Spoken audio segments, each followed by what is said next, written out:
Hi there everyone, I am Den and you.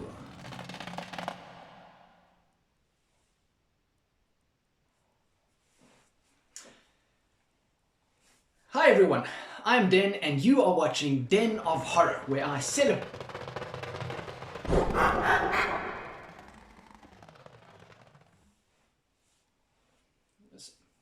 Sorry again. Hi there everyone, I am Den and you are watching Den of Horror, where I celebrate horror happily and...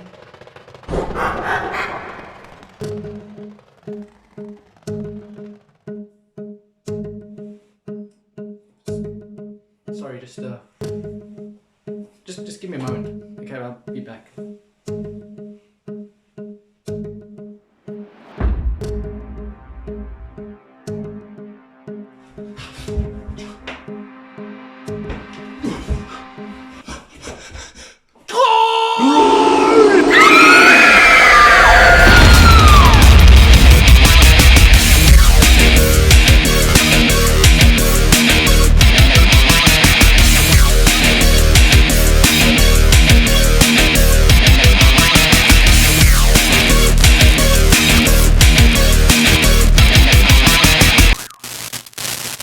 Werewolves, vampires, ghosts, demons, monsters. All of these have received at least one, if not a few, seminal films behind their name.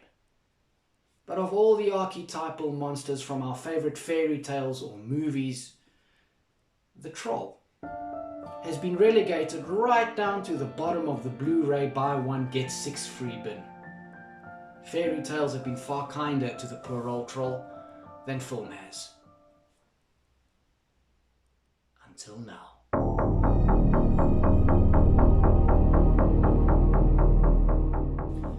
A small group of young Norwegian Michael Moore hopefuls armed with nothing but a bust-up van and a camera go in search of a grizzled, yet tough, and somewhat mysterious hunter who seems to be hunting something far bigger, far nastier, and far more dangerous than a grizzly bear.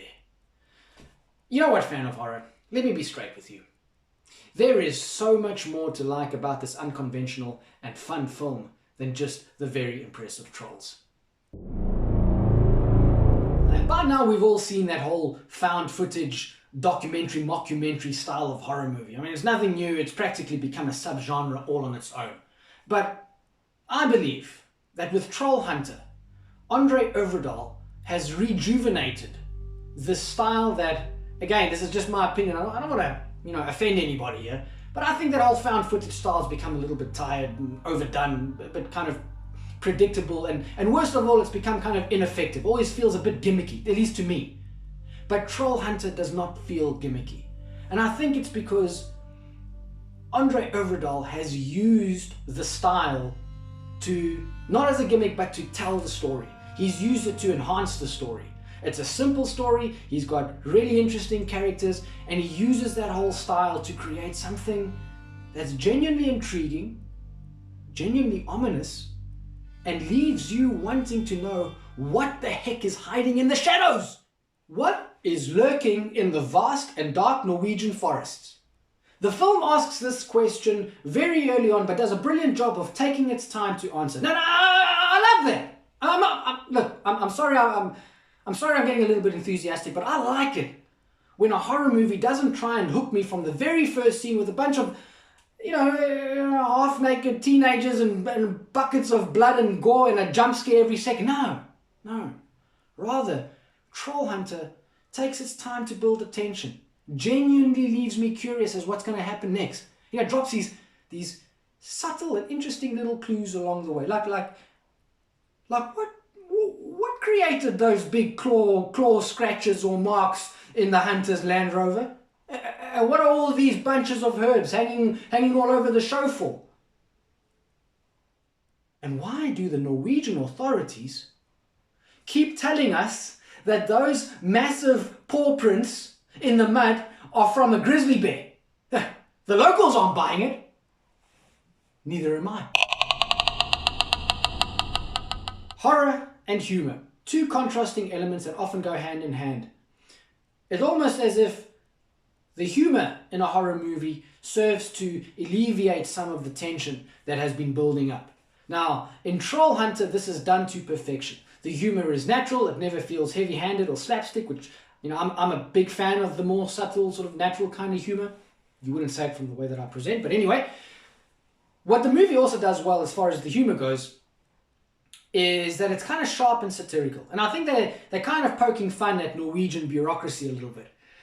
For example, with our Trollhunter, he often has to deal with this pesky, pedantic government official whose job it is to keep the trolls a secret and make sure that the paperwork is also filled in properly. Now, talking about the trolls, you probably want to know a little bit about the special effects in the film. You will not be disappointed. In fact, I think Trollhunter is a lesson to up-and-coming filmmakers in less is more. You don't see the trolls all that often, but when you do, it is effective and it is satisfying.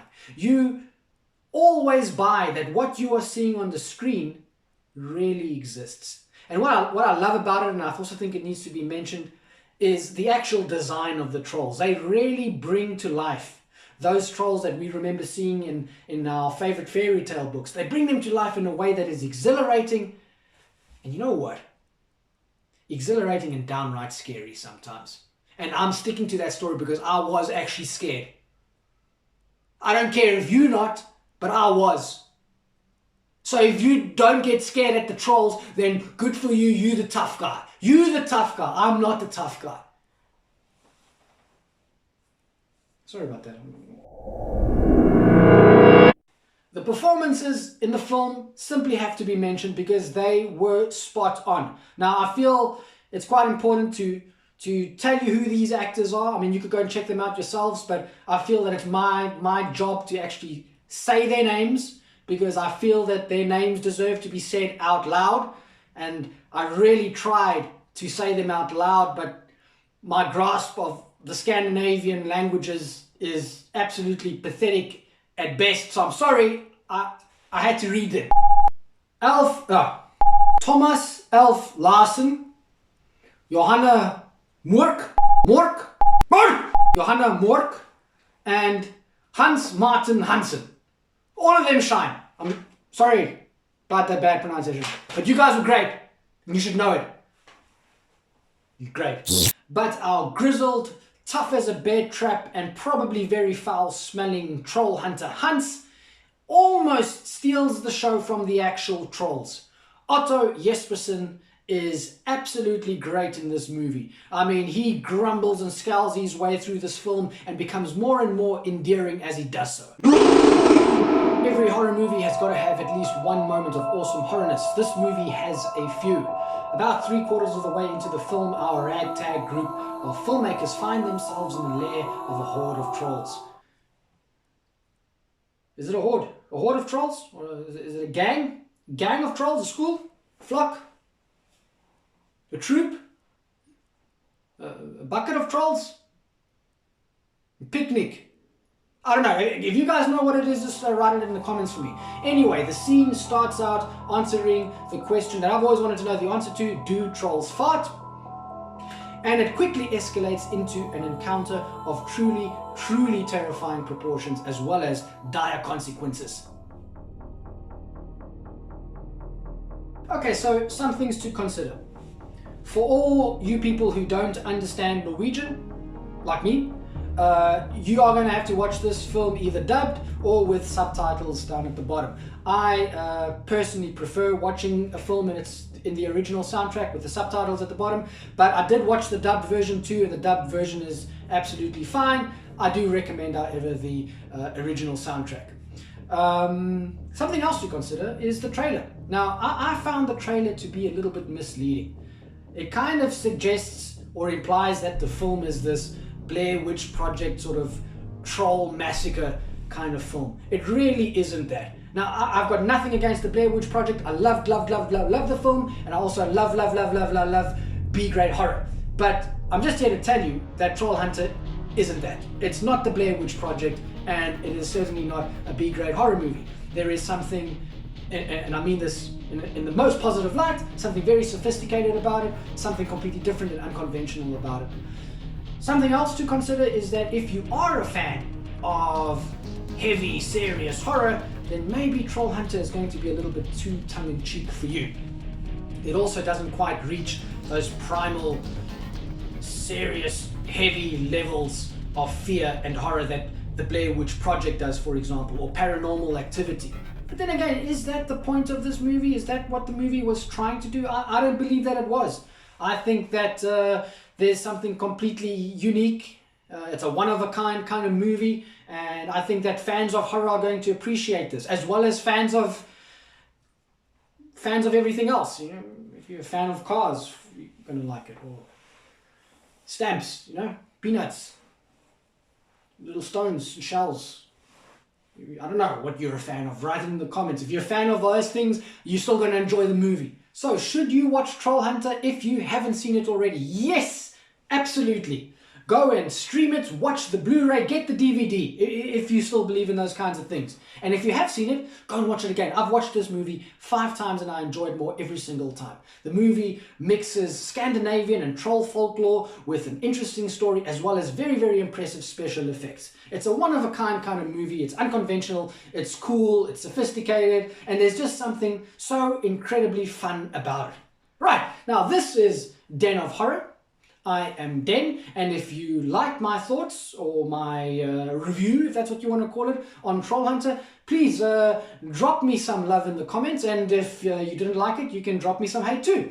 If you like the content, please subscribe. I'm going to be dealing with a lot of horror. I'm going to be watching the movies and reading the books and telling you what I thought about them, as well as asking you some silly, if not thought-provoking, I hope at best thought-provoking questions about this wonderful creative genre horror. And if you don't want to subscribe, you also don't have to, but do this. Go out there, have yourself a great week, be healthy, and be horror happy.